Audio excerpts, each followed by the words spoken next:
crois que la pire chose qui menace aujourd'hui l'économie circulaire, c'est d'être un mot valise. Voilà. L'économie circulaire, ça va pas être effervescent, c'est pas comme l'aspirine. Ça doit pas rester une belle promesse et c'est pas incantatoire. Et notre responsabilité à tous, c'est de le faire advenir. Et le faire advenir, en fait, il n'y a qu'une voie, il n'y a pas d'alternative. C'est le partenariat public-privé.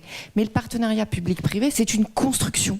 Et cette construction, c'est exactement ce que vient de faire le rapport du député Bardy. C'est se dire, face à ce nouveau modèle de création de valeur, parce que justement, l'économie circulaire, sa promesse pour demain, qu'on doit tenir, c'est de dire on passe d'un modèle de réduction d'impact à un modèle de création de valeur.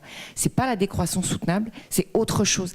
Et c'est une réponse à l'économie décarbonée, à la raréfaction des ressources. Mais pour qu'elle se mette en marche, pour qu'elle nous accompagne en sortant de cette pièce, il faut qu'on lui donne les moyens. Alors, je partage avec Serge Aurieu, au-delà de cette petite histoire qu'on a partagée sur les sacs plastiques, un amour immodéré pour René Char, qui disait quelque chose de très juste. Il disait, il faut penser en stratège et agir en primitif.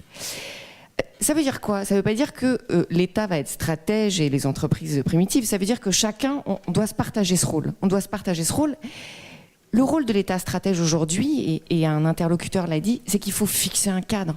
L'économie circulaire, ça a besoin d'un cadre, de fiscalité et de parafiscalité, de normes techniques, comme le disait notre grand frère à tous Éco-emballage, le premier des éco-organismes, des normes techniques.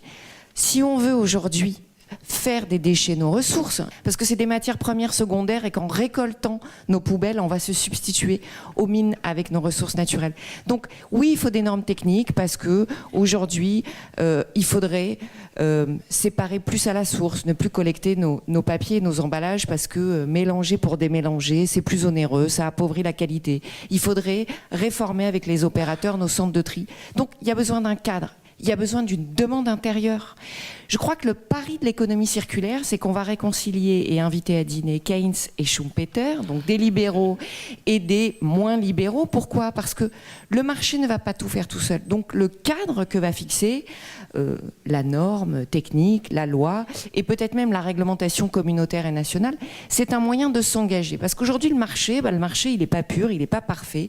Qu'aujourd'hui, les acteurs économiques, ils ne peuvent pas tout seuls intégrer le futur et les générations futures, tout simplement parce qu'il n'y a pas de signal prix. Je crois que cette synergie publique-privée, elle est fatale, elle est nourricière, elle va nous amener, elle va permettre de mettre en œuvre et de faire vivre ce projet d'économie circulaire. Et pour le mettre en œuvre, il faut ce partenariat. Mais il faut un partenariat pas qu'intellectuel, il faut un partenariat de conviction, il faut un partenariat au quotidien. L'entreprise saura faire pour autant qu'elle ait un cadre, qu'elle ait une feuille de route à suivre.